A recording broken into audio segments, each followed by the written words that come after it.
ஹரிணி உலக புகழ்பெற்ற திருச்செந்தூர் அருள்மிகு சுப்பிரமணிய சுவாமி திருக்கோவிலில் நாள்தோறும் பல்லாயிரக்கணக்கான பக்தர்கள் சுவாமி தரிசனம் செய்து வருகின்றனர். இந்த நிலையில் கடந்த சில மாதங்களாகவே திருச்செந்தூர் முருகன் கோவிலில் பௌர்ணமி தினத்தையொட்டி பல லட்சக்கணக்கான பக்தர்கள் தங்கி இருந்து வழிபாடு நடத்தி வருகிறார்கள். குறிப்பாக திருச்செந்தூர் முருகன் கோவில் என்பது சிறந்த பரிகார ஸ்தலமாக இருந்து வருகிறது.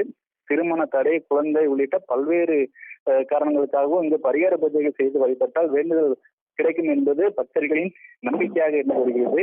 இந்த நிலையில் கடந்த சில மாதங்களாகவே ஜோதிடர்கள் இந்த பௌர்ணமி தினத்தில் திருச்செந்தூர் முருகன் கோவில் இரவு கடற்கரை பகுதியில் தங்கி இருந்து பரிகார பூஜைகள் செய்து வழிபாடு நடத்தினால் தங்களுடைய வேண்டுதல்கள் கிடைக்கும் என்பது என்று சமூக வலைதளங்களில் பதிவிட்டுள்ளனர்.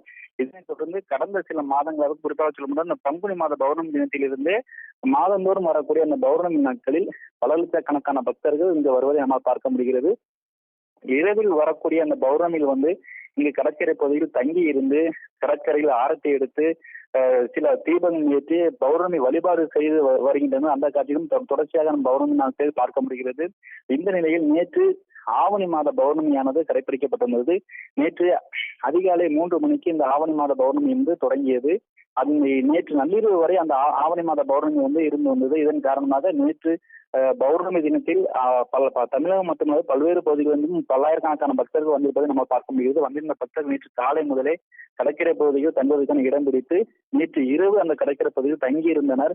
மேலும் தங்கியிருக்கக்கூடிய பக்தர்கள் கடற்கரை பகுதியில் பள்ளம் எடுத்து தீபம் ஏற்றி நிலவை, சூரியன், அதாவது அந்த நிலவை பௌர்ணமியில் வெளிச்சத்தில் இருக்கக்கூடிய அந்த நிலவுக்கு தீபம் ஏற்றி வழிபாடு நடத்தினர். மற்றும் சில பரிகார பூஜைகளும் செய்து வந்தனர். இந்த காட்சிகள் நம்மால் பார்க்க முடிகிறது. மாதந்தோறும் வரக்கூடிய இந்த பௌர்ணமி தினத்தில் பல்லாயிரக்கணக்கான பக்தர்கள் வரக்கூடிய நிலையில் இந்த பரிகார பூஜைகள் செய்து அவர்கள் வழிபடுவது வழக்கமாக தற்போது கொண்டிருக்கிறார்கள். அந்த வகையில் மேலும் இன்று அதிகாலை, அதனைத் தொடர்ந்து இன்று அதிகாலை இந்த தங்கியிருக்கக்கூடிய பக்தர்கள் இந்த அதிகாலை முதலில் கோவிலில் சுவாமி தரிசனம் செய்து வருகிறார்கள். இதுபோன்ற நாட்கள் வரக்கூடிய இந்த கூட்டம் அதிகரிப்பு காரணமாகவே திருச்செந்தூர் பகுதி முழுவதும் திருவிழா குழம்பு காட்சியளிக்கிறது. இன்று அதிகாலை முதலே கடலில் புனித நீராடிய பக்தர்கள் நீண்ட வரிசையில் காத்திருந்து சுமார் 4 மணி நேரம் காத்திருந்து சுவாமி தரிசனம் செய்து வருகிறார்கள். வரக்கூடிய பக்தர்கள் அதிகமாக இருக்கக்கூடிய நிலையில் பக்தர்கள் என்பது ஏற்பாடு என்பதும் குறைவாக இருந்து வருகிறது. குறிப்பாக குடிநீர், கழிப்பறை உள்ளிட்ட அடிப்படை வசதிகள் என்பதும் சற்று குறைபாடாகவே இருந்து வருகிறது. அந்த வகையில் அதிகப்படியான பக்தர்கள் வந்திருக்கக்கூடிய நிலையில் கோவிலில் தற்போது வேலைகளானது நடைபெற்று வருகிறது. கட்டட வேலைகள் என்பது பல்வேறு பகுதியிலும் நடைபெற்று வரக்கூடிய காரணமாக பக்தர்கள் இருப்பதற்கும் போதுமான இடவசதிகள் இல்லாத ஒரு சூழல் இருந்து வருகிறது. இதனாலவே கடுமையான நெருக்கடியும் இங்கு ஏற்பட்டிருக்கிறது.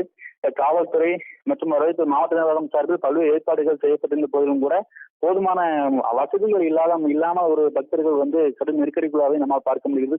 போதுமான பேருந்து வசதிகள் இல்லை. லட்சக்கணக்கான பக்தர்கள் வரக்கூடிய நிலையில் போதுமான பேருந்து வசதிகள் இல்லாத ஒரு சூழலும் இருந்து வருகிறது. வரக்கூடிய பக்தர் வந்தாலும் கூட அந்த குறிப்பிட்ட தரிசனங்கள் முடித்துவிட்டு திரும்ப ஊர் செல்வதற்கான பேருந்து வசதிகள் இல்லாத ஒரு சூழல் இருந்து வருகிறது. கடற்கரை முழுவதுமே பக்தர்கள் நிரம்பி இருக்கக்கூடிய காட்சிகள் நம்மால் பார்க்க முடிகிறது. அதாவது பௌர்ணமி தினத்தில் சிவாலயங்களில் சென்று பக்தர்கள் வழிபாடு நடத்துவது வழக்கமாக கொண்டிருக்கிறது. ஆனால் இந்த ஜோதிடர்கள் கடந்த சில மாதங்களாக ஜோதிடர்கள் திருச்செந்தூர் கடற்கரை பகுதியில் இந்த பௌர்ணமி நாளை தங்கியிருந்து வழிபாடு நடத்துவதால் வேண்டுதல் கிடைக்கும் என பரிகார பூஜைகள் செய்து வழிபாடு நடத்துவதால் வேண்டுதல் கிடைக்கும் என்று சொல்லும் காரணமாகவே இந்த பௌர்ணமி நாட்களில் சிவாலயங்களை விடவும் திருச்செந்தூர் முருகன் கோவிலில் அதிகப்படியான கூட்டங்கள் இருப்பதை நம்மால் பார்க்க முடிகிறது. கடற்கரை பகுதியை முழுவதுமே பக்தர்கள் நிரம்பி இருக்கக்கூடிய காட்சிகள் நம்மால் பார்க்க முடிகிறது. இந்த இரவில் பௌர்ணமியில் தங்க வேண்டும் என்பது அவர்களின் நம்பிக்கையாக இருந்தது. இந்த இரவில் பௌர்ணமி நாளில் அந்த கடற்கரை மற்றும் கோவில் வளாகங்களில் தங்கி இருந்து மறுநாள் காலையில் கடலில் புனித நீராடி அதன் பின்னர் சுவாமி தரிசனம் செய்வதனால் அவர்கள் நம்பிக்கை நிறைவேறும் என்பதும் அவர்கள் நம்பிக்கையாக வேண்டுதல் நிறைவேறும் என்பதும் பக்தர்கள் நம்பிக்கையாக இருந்தது. அந்த வகையில் நேற்று ஆவணி மாதத்தையொட்டி வந்திருந்த பக்தர்கள் கடற்கரை முழுவதுமாக தங்கியிருந்து பல்வேறு பரிகார பூஜைகள், நிலவுக்கு தீபங்கள் எடுத்து வழிபாடு நடத்தி இன்று காலை முதலே கோவிலில் கடலில் புனித நீராடி கோவிலில் நீண்ட வரிசையில் காத்திருந்து சுவாமி தரிசனம் செய்து வருகின்றனர்.